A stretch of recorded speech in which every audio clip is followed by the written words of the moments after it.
Talking about ground combat robots, on the battlefield in Ukraine, ground-based drones have played a key role. Not only Russia and Ukraine, but also NATO allies have demonstrated their capabilities in the technological competition of ground drones, aiming to shift frontline tasks from soldiers to ground robots. And recently, the United States tested something terrifying, a new ground combat robot. What would humanoid robots look like in action? Keep your eyes on the story. The year 2024 became a brutal turning point in the history of modern warfare. On the blazing front lines, Ukraine's 13th National Guard Brigade carried out a maneuver the world had never seen before, an attack executed entirely by machines. The sky was filled with the hum of drones, while on the ground, teams of non-humanoid robots advanced in formation. Their shapes did not resemble humans. They looked more like bulky four-wheeled motorcycles, moving slowly at just 4 miles per hour. Some carried explosives, ready to carry out deadly kamikaze missions, while others mounted machine gun turrets controlled remotely by operators watching through flickering screens. However, the reality of the battlefield is a harsh teacher. Even though aerial reconnaissance had carefully mapped the smoothest possible routes, nature had its own plans. Ukraine's infamous mud and physical obstacles proved to be just as dangerous as Russian bullets. Amid the chaos, one robot came to a complete stop, stuck in an unexpected mound of earth. Another robot, after successfully firing its weapons, was later dragged away while attempting to return. Although the attack was technically considered a success, these mechanical failures in the mud sent a powerful message to the rest of the world.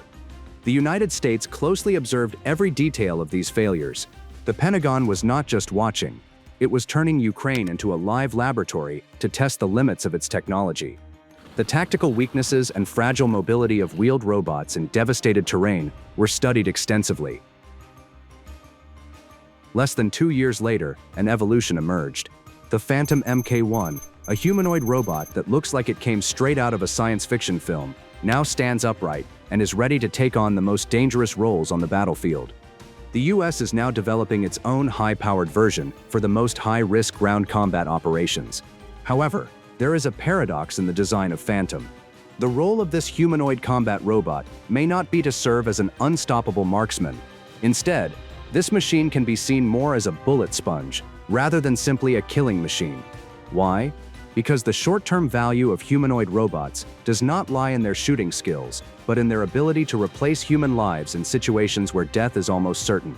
Although today's humanoid robots may not yet be as agile as protected infantry soldiers, these seemingly awkward machines are invaluable assets if it means no more coffins are sent home.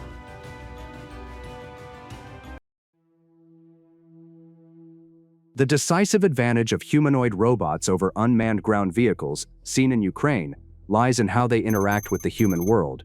Traditional UGV are excellent for logistics and fire support, but they often stop at doorways or steep stairs. Robots like the Phantom Mk1 take control. Their ability to traverse urban terrain, climb ruined stairs, open locked doors, and move piles of debris is a crucial differentiator. Imagine a scenario where wheeled or tracked machines would get stuck among collapsed buildings.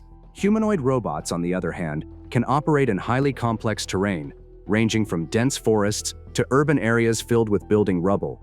Over time, their software and motor coordination will continue to improve. Of course, the US military is expected to experience failed experiments.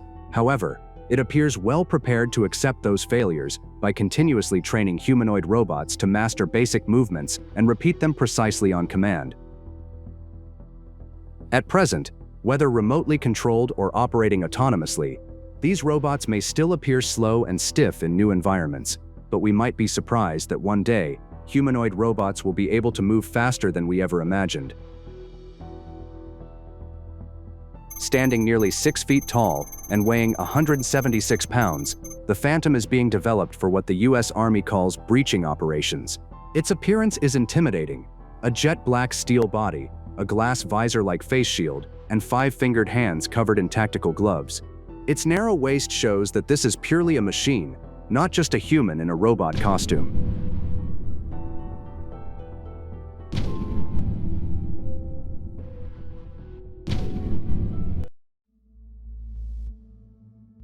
In ground combat, humanoid robots will not only face terrain and physical obstacles, but also narrow urban entry points and combat zones tightly monitored by enemy electronic surveillance. During infiltration operations, these robots will be the first to enter suspicious buildings. They will climb stairs, place explosives on doors, and then retreat mechanically before detonation. When the explosion brings the door down, the robot will be the first to pass through the breach to conduct exploration.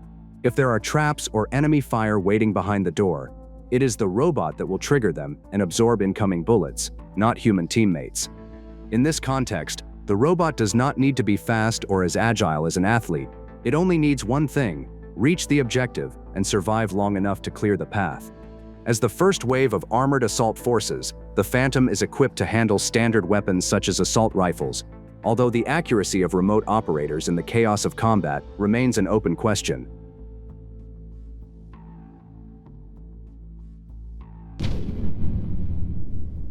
On the other hand, this robotics ecosystem does not stand alone. The Bullfrog, an autonomous drone-killing machine gun, was developed by Allen Control Systems in an impressive engineering achievement. 6 defense companies needed only 2 days to build a drone hunting vehicle.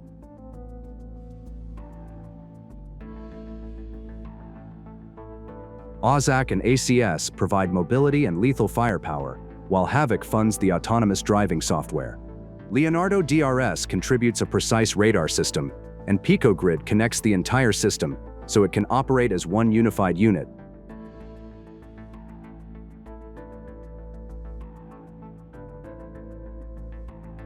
All of these advanced systems are managed through Anduril's battle management platform known as Lattice.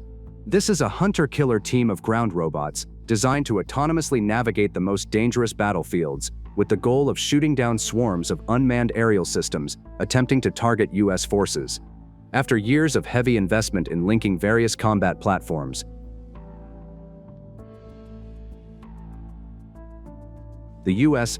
Army is now campaigning to ensure that legacy and new technologies can exchange data instantly in the heat of battle. So, does the U.S. intend to deploy tens of thousands of humanoid robots? Ukraine is reportedly aiming to build around 50,000 military robots this year.